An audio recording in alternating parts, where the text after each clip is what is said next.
एक रिपोर्ट के मुताबिक इंडिया वर्ल्ड का third largest electronic waste producer है और approximately 2 million tons of e waste Bharat में जनरेट होते हैं हर साल। और ट्रैश सोर्स की रिपोर्ट के मुताबिक भारत वर्ल्ड का 10th biggest plastic scrap importer बन चुका है और 50 से ज़्यादा कंट्रीज भारत में प्लास्टिक वेस्ट को एक्सपोर्ट करती हैं, इंक्लूडिंग पाकिस्तान। और 2016-17 में इंडिया में लगभग 306 करोड़ के प्लास्टिक वेस्ट इंपोर्ट हुए थे।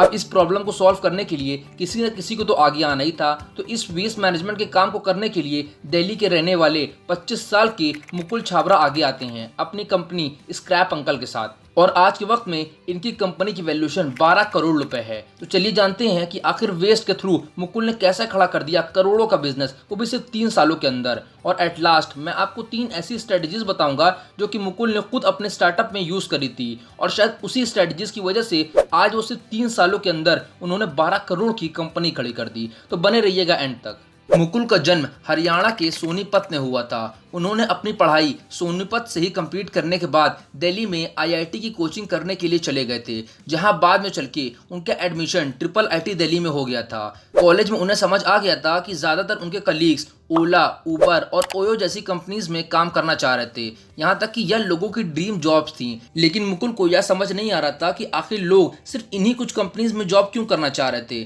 तब थोड़ी रिसर्च के बाद मुकुल को पता लगा कि यह कंपनीज लोगों की डे टू डे लाइफ में बहुत ज़्यादा इम्पैक्ट क्रिएट करती हैं और शायद इसीलिए लोग इन कंपनीज को इतना ज़्यादा पसंद करते हैं। और इस चीज़ से मुकुल काफ़ी ज़्यादा फैसिनेट हुए थे और तब उन्हें लगा कि मुझे भी कुछ ऐसा करना चाहिए जिससे लोगों की लाइफ में कुछ इम्पैक्ट क्रिएट हो। और तब मुकुल ने रिसर्च करना स्टार्ट किया कि आखिर कौन सा ऐसा सेक्टर है जो अभी तक ऑनलाइन नहीं गया। और तब जाके मुकुल को पता लगा कि वेस्ट सेक्टर ही एक ऐसा सेक्टर है जो कि हमारी डे टू डे लाइफ का बहुत बड़ा पार्ट है, लेकिन अभी भी यह अनऑर्गेनाइज्ड और ऑफलाइन तरह से चल रहा है। और फिर 5 से 10 हज़ार के इन्वेस्टमेंट के साथ मुकुल ने स्क्रैप अंकल की शुरुआत करी। और स्टार्टिंग में उनके पास इतने पैसे तक नहीं थे कि वह वेबसाइट या ऐप के थ्रू शुरुआत कर सकें, तो मुकुल ने कुछ पोस्टर छपवाए स्क्रैप अंकल के और खुद जाके मार्केट में डिस्ट्रीब्यूट कराए। और अनएक्सपेक्टेड उनके पास सिर्फ 2 घंटे के अंदर ही लोगों के कॉल आने लगे कि भाई कबाड़ ले जाओ आके। फिर शुरुआत में मुकुल खुद जाकर लोगों के यहाँ से कबाड़ लेकर आते थे, लेकिन जब स्टार्टअप धीरे धीरे ग्रो करने लगा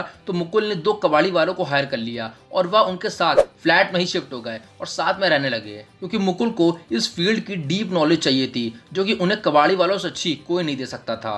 लेकिन शुरुआत में उन्हें इस बात पर काफ़ी ज़्यादा ट्रोल किया जाने लगा कि भाई बीटेक करने के बाद कबाड़ी वाला काम कौन करता है। लेकिन जब बिजनेस धीरे धीरे ग्रो करने लगा तो लोगों को भी सही गलत समझ में आ गया और मुकुल का कहना था कि जहाँ पहले एक कबाड़ी वाला 30 से 35 हज़ार ही कमा पाता था महीने का, वहीं आज वो हमारे साथ 70 से 80 हज़ार रुपए कमाता है महीने का। और 2022 में Mukul shark tank India season 2 में भी आए थे, जहां पे उनको कार देखो के फाउंडर अमित जैन से 60 लाख की फंडिंग मिली थी 5% इक्विटी के बदले। और उस वक्त उनकी वैल्यूएशन लगभग 12 करोड़ थी और लास्ट ईयर स्क्रैप अंकल ने 4 करोड़ का रेवेन्यू भी जनरेट किया था। लेकिन आखिर इतने कम टाइम में कैसे मुकुल ने इतनी बड़ी कंपनी खड़ी कर दी, वो भी इतने अनऑर्गेनाइज सेक्टर में? तो इसके पीछे मेनली 3 कारण है। फर्स्ट है be connected with your customer. आइए मुकुल से ही सुनते हैं इस बारे में। मेरा मानना ये है कि एक फाउंडर को ना अपने कस्टमर से बात करना कभी नहीं छोड़ना चाहिए, क्योंकि कस्टमर से ही सबसे ज्यादा सीखने को मिलता है। चाहे वो 1 बिलियन की कंपनी बन जाए, चाहे 10 बिलियन की कंपनी बन जाए, उसको कस्टमर से रोज बात करनी चाहिए और रोज ही कस्टमर उसको कुछ नया सिखाएगा। तो यही करने के लिए मैं पिकअप्स करने जाता था और शुरू में मैन पावर भी की कमी भी थी, इसलिए भी मैं पिकअप्स करने जाता था। सेकंड है लॉन्च्ड एमवीपी फर्स्ट। अब जिसे एमवीपी का मतलब नहीं पता उसमें बता दूं कि एमवीपी का मतलब होता है मिनिमम वाइबल प्रोडक्ट, यानी कि किसी एक्चुअल प्रोडक्ट को लॉन्च करने से पहले कंपनी एक डमी प्रोडक्ट या एमवीपी मार्केट में लॉन्च करती है, ताकि यह पता किया जा सके कि इस प्रोडक्ट को मार्केट में पसंद किया जा रहा है या नहीं। फिर उस हिसाब से चेंजेस करके कंपनी एक्चुअल प्रोडक्ट को मार्केट में उतारती है। और कुछ ऐसे ही किया था मुकुल ने शुरुआत में। ना ही उन्होंने सीधा वेबसाइट बनाई और ना ही ऐप। पहले उन्होंने खुद जाके मार्केट में पैम्पलेट डिस्ट्रीब्यूट करके अपने स्टार्टअप की मार्केटिंग करी और जब लोगों ने उसे पसंद करना शुरू कर दिया और स्टार्टअप अच्छा खासा ग्रो हो गया, तब जाके उन्होंने अपनी वेबसाइट लॉन्च करी। और यही सबसे बड़ी गलती है जो कई यंग स्टार्टअप फाउंडर करते हैं। वो एमवीपी को मार्केट में नहीं लाते, सीधा अच्छी खासी इन्वेस्टमेंट करके वेबसाइट या ऐप बनाकर तब मार्केट में उतरते हैं। और इसी वजह से कई स्टार्टअप बंद होने के बाद उनके फाउंडर काफ़ी ज़्यादा लॉस में आ जाते हैं। इसीलिए किसी भी प्रोडक्ट को मार्केट में लॉन्च करने से पहले हमें उसका MVP लॉन्च करके ऑडियंस को समझ लेना चाहिए कि आखिर ऑडियंस को क्या पसंद आ रहा है और क्या नहीं, फिर जाके एक्चुअल प्रोडक्ट को मार्केट में लॉन्च करना चाहिए। और थर्ड पॉइंट है लर्न लर्न लर्न। सिर्फ लर्निंग के लिए ही मुकुल ने क्या क्या किया आप खुद ही सुन ले उनके मुंह से। फिर हमें ये रियलाइज हुआ कि ये सेगमेंट सीखने के लिए हमें खुद ही इसमें घुसना पड़ेगा ताकि हम कस्टमर्स को बेस्ट सर्विसेज प्रोवाइड कर पाएं। तो हमने 2 कबाड़ी वालों को हायर किया और सीखने के लिए उनको मैंने अपने अपार्टमेंट में मूव कर लिया, बिकॉज दिन में तो मैं उनसे काम करवाता था, जैसे कि जो हमारे पिकअप्स होते थे कस्टमर्स के, बट मुझे उनके साथ मैक्सिमम टाइम चाहिए होता था जिससे मैं खुद भी सीख पाऊँ इस सेगमेंट के बारे में।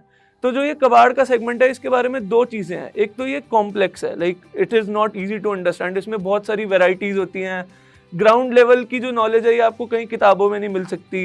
इसके लिए कोई एजुकेशन नहीं है, कोई स्टडीज़ नहीं है, आपको ये खुद से ही अपने हाथ गंदे करके सीखना पड़ेगा। दूसरा ये कि इसमें आपको टीम बनाना भी बड़ा मुश्किल है, क्योंकि लोगों को ये थोड़ा अनसेक्सी सा लगता है कि भाई कबाड़ का काम है, इसलिए इसमें टीम मेंबर्स बनाना भी मुश्किल था। तो इसलिए मैंने ये सोचा कि मैं खुद ही इसको सीखता हूँ और फिर मैं इसको जो अपने नए टीम के लोग होंगे उनको सिखाऊंगा। इसके लिए मैंने कबाड़ी वालों को अपने साथ मूव किया, जिनके साथ मैं रहता था। दिन में वो पिकअप्स करते थे, शाम को हम बैठ के खाना खाते थे और उस टाइम पे हम उनसे मैक्सिमम नॉलेज इनटेक करते थे कि भाई आज का दिन कैसा था, कस्टमर्स को कैसा लगा, और जो सेक्टर के बारे में और नॉलेज थी अपने आप धीरे धीरे आती गई। सो स्क्रैप अंकल तक तो सब सही था, बट जब मेरे घर वालों को ये पता चला कि मैं कबाड़ी वालों को अपने घर में रखा हुआ हूँ तो तब उनको थोड़ी प्रॉब्लम हुई। उनको बहुत इश्यूज हुए कि भाई इसकी सेफ्टी का क्या होगा, एंड ये क्यों कर रहा है तो अपने साथ, मतलब किसी कंपनी में जॉब ही कर ले इससे अच्छा अच्छी सी। तो तब उनको समझाना बहुत मुश्किल था। पर 1-2 महीने बाद जब हमारा बिजनेस ग्रो हुआ तो उनको खुद ही रियलाइज हो गया कि कबाड़ी वालों के साथ रहना was the best decision, because सीखने से, हाथ गंदे करने से ऐसी बारीकियां पता चली बिजनेस की, जिसको हमने ठीक करके अपने बिजनेस को ग्रो कर लिया काफी। मतलब जो उस टाइम पे हमारा बिजनेस 4x हो गया था 1 महीने में। दोस्तों ये केस स्टडी आपको कैसी लगी कमेंट सेक्शन में जरूर बताइएगा, और स्टार्टअप और बिजनेस से रिलेटेड ऐसी और इन्फॉर्मेटिव वीडियोस के लिए चैनल को जरूर से सब्सक्राइब कर लें। मिलते हैं नेक्स्ट वीडियो में, तब तक के लिए धन्यवाद।